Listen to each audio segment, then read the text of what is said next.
I get to tell patients every day, you will not die of myeloma. Multiple myeloma used to be a disease where the conversation was about buying time, managing it, hoping for the best. Something changed, and it changed fast. We're now in a moment where people who treat this disease every day are starting to say a word they almost never said before: cure. My guest today grew up in Queens, fell in love with myeloma during his residency at St. Vincent's in the Village, and has spent his career since then helping rewrite what the disease looks like for patients. He's the director of multiple myeloma at Mount Sinai's Blavatnik Family Chelsea Medical Center.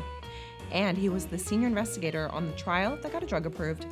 Dr. Joshua Richter is in the building today, and I wasn't about to let him leave without sitting down. We're going to talk about where myeloma actually is right now, not the press release version, the real version. What's working, what's still hard, and what it feels like to sit across from a patient and tell them about a drug that didn't exist 5 years ago. That's the conversation I want to have. This is the Moonlight Shift. I'm Gina Morrow, Executive Director, Oncology Ambassador at MJH Life Sciences. I'll see you in the room. Dr. Richter. Good morning. Thank you so much for coming here on the Moonlight Shift. Pleasure. I heard that you were in the building with Onc Live. I was not going to let you go without coming to sit down with us, so thank you for being here.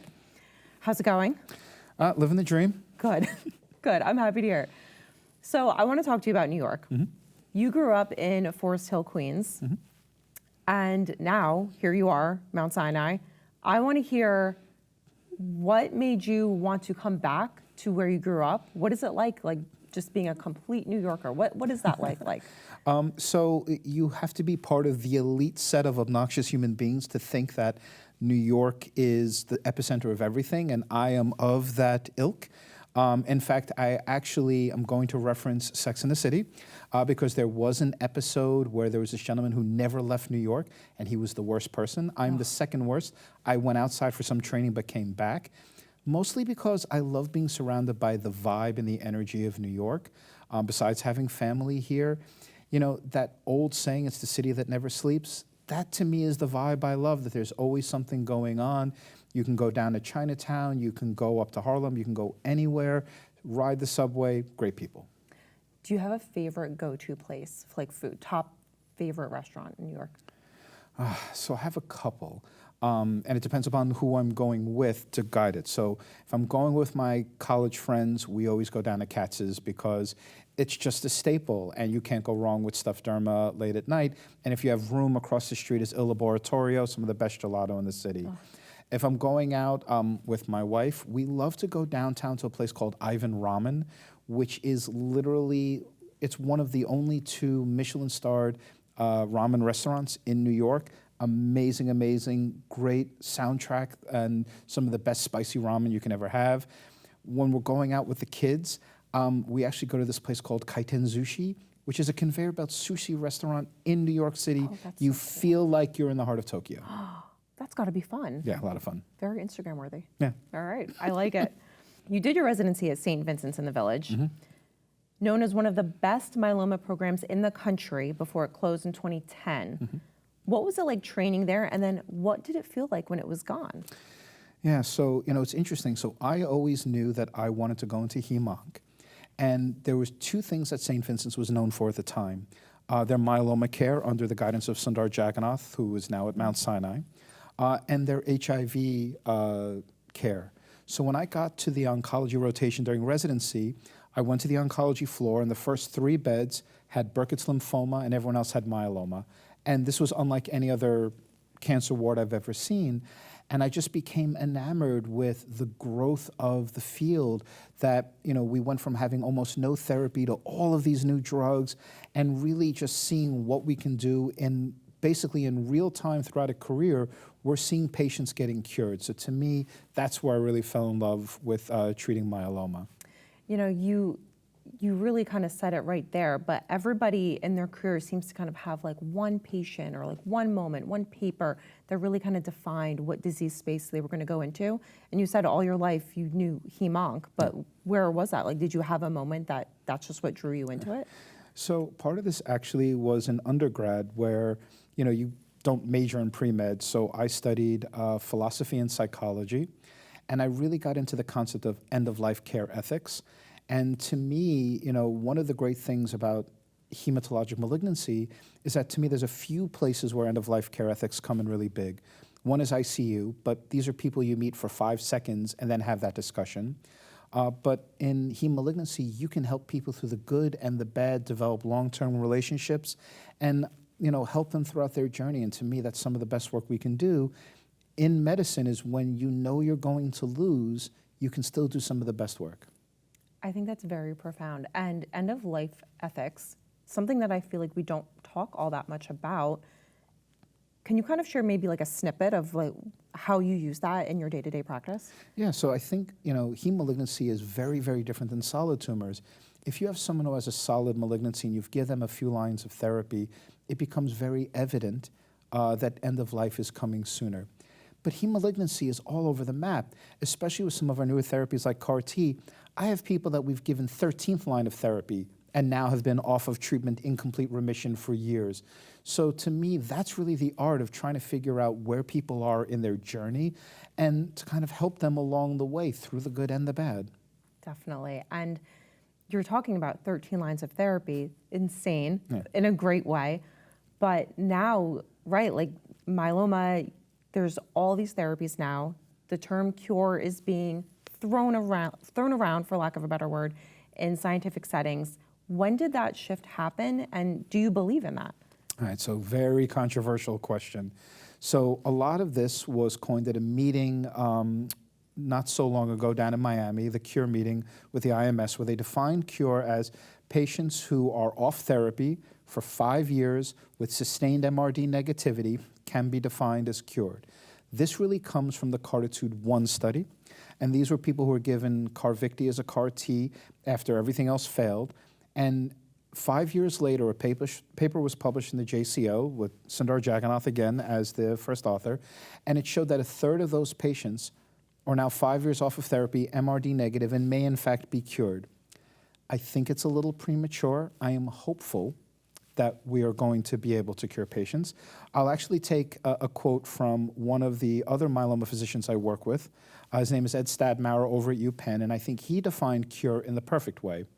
Cure is when your oncologist shakes your hand and says, I don't need to see you anymore.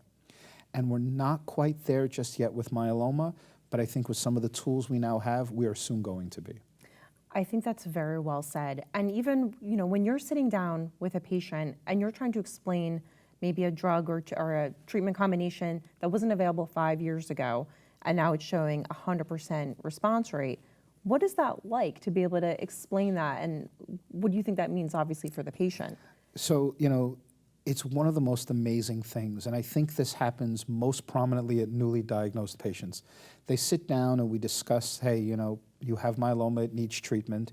I describe a treatment plan, and that fear sets in that they are now going to have to undergo treatment for cancer.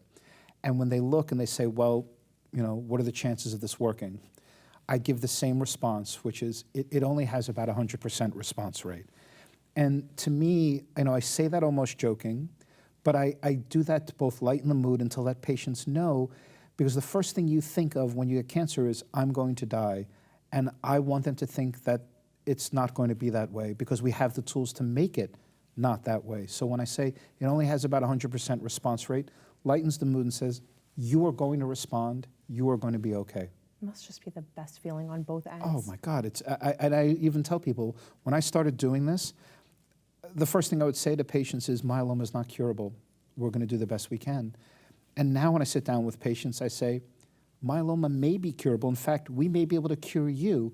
And if not, my job as your physician is to kick the can down the road so far that either you are cured or we open the paper one day and find that there is a cure and we give it to you. I want to talk about linker MM1. Okay. Co-first author on the trial. Yep. It got approved, Linvoseltamab. Huge, huge for this patient population.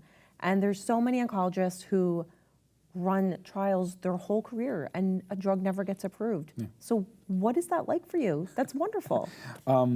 It was actually amazing. But again, to me, and maybe this is a little silly, I think about the patients, because to me, no, I didn't invent the drug. I happened to accrue a large number of patients to the study, and my patients were able to benefit from it.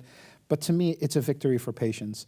You know, I remember another drug that I physically infused the first dose of this drug into a human being, and I sat across from the people that made it, and they're like, next stop, New England Journal, we're going to get this approved, and that drug never made it. This drug did, and you know, we look around and just giving people more options, that's the win, is to find, you know, everyone's journey is unique, and to have a drug that will fit for many of these patients, we love it.